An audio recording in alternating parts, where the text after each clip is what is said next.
ओम नमो भगवते वासुदेवाय नमः। पद्मा अर्थात हरिशयनी एकादशी। आषाढ़ मास के शुक्ल पक्ष की इस पद्मा एकादशी को अधिकांश व्यक्ति देवशयनी अथवा देवशोनी एकादशी भी कहते हैं। इस दिन से भगवान विष्णु 4 मास के लिए क्षीर सागर में शयन करते हैं। इसी कारण इस एकादशी को हरिशयनी एकादशी भी कहते हैं।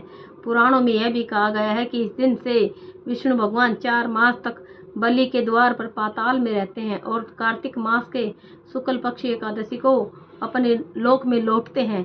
इन 4 महीनों में भगवान विष्णु के क्षीर सागर में शयन अथवा पाताल में निवास करने के कारण ही विवाह आदि कोई शुभ कार्य नहीं होते हैं। यद्यपि लगभग सभी एकादशियों को भगवान विष्णु की पूजा आराधना की जाती है, परंतु आज की रात्रि से तो भगवान का शयन आरंभ होगा, अतः उनकी विशेष विधि विधान से पूजा की जाती है। भगवान विष्णु की प्रतिमा को आसन पर आसीन कर उनके हाथों में शंख चक्र गदा पद्म सुशोभित कर उन्हें पीताम्बर पीले वस्त्रों या पीले दुपट्टे से सजाया जाता है। पंचामृत से स्नान कराकर तत्पश्चात भगवान की धूप दीप पुष्प आदि से पूजा कर घृत दीपक से आरती उतारी जाती है। भगवान को तांबूल पान और पुंगी फल सुपारी अर्पित करने के बाद निम्नलिखित मंत्र द्वारा भगवान की स्तुति की जाती है। सुप्ते तवे जगन्नाथ जमत सुप्तम भवेदिदम विबुद्धे तवे बूच जगत व सर्व चराचरम। धर्मराज युधिष्ठिर ने श्री कृष्ण से पूछा, हे जनार्दन, आषाढ़ शुक्ला एकादशी का क्या नाम है? इस व्रत के करने की विधि क्या है और किस देवता का पूजन किया जाता है? श्री कृष्ण कहने लगे, हे युधिष्ठिर, एक समय नारद जी ने ब्रह्मा जी से यही प्रश्न किया था।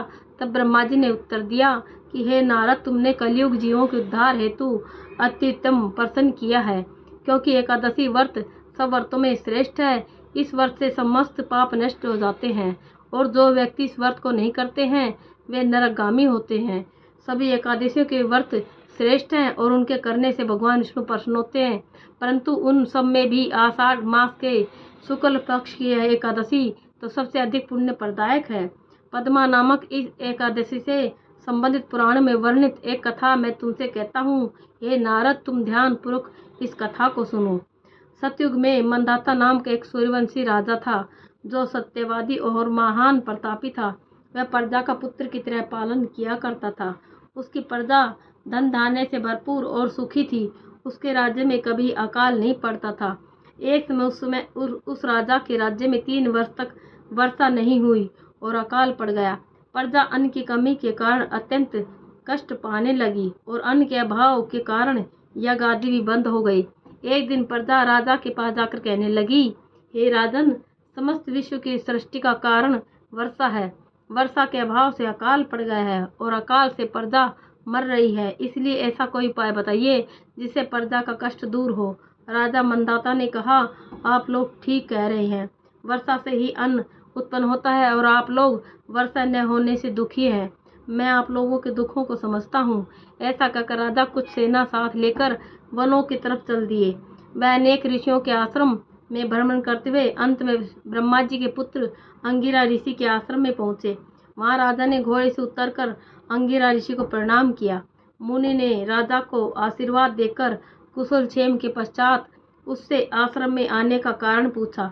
राजा ने हाथ जोड़कर विनीत भाव से कहा, भगवान, सब प्रकार से धर्म का पालन करने पर भी मेरे राज्य में अकाल पड़ गया है।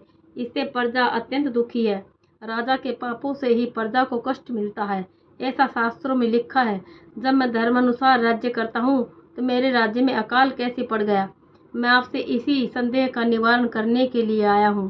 कृपया करके मेरे संदेह का निवारण कीजिए और साथ ही प्रजा के कष्ट को दूर करने का कोई उपाय भी बतलाइए। राजा की बातें सुनकर महर्षि अंगिरा ने कहा, हे राजन, यह सतयुग सब युगों में उत्तम है।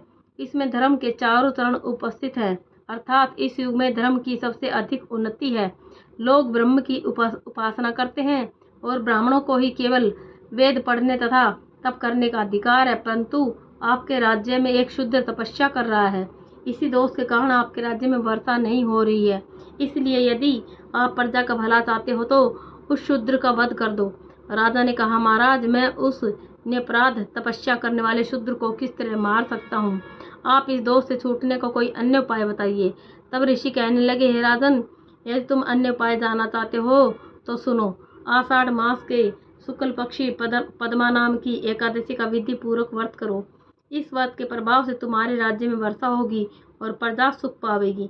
इस एकादशी का व्रत सब सिद्धियों को देने वाला तथा उपद्रवों को शांत करने वाला है।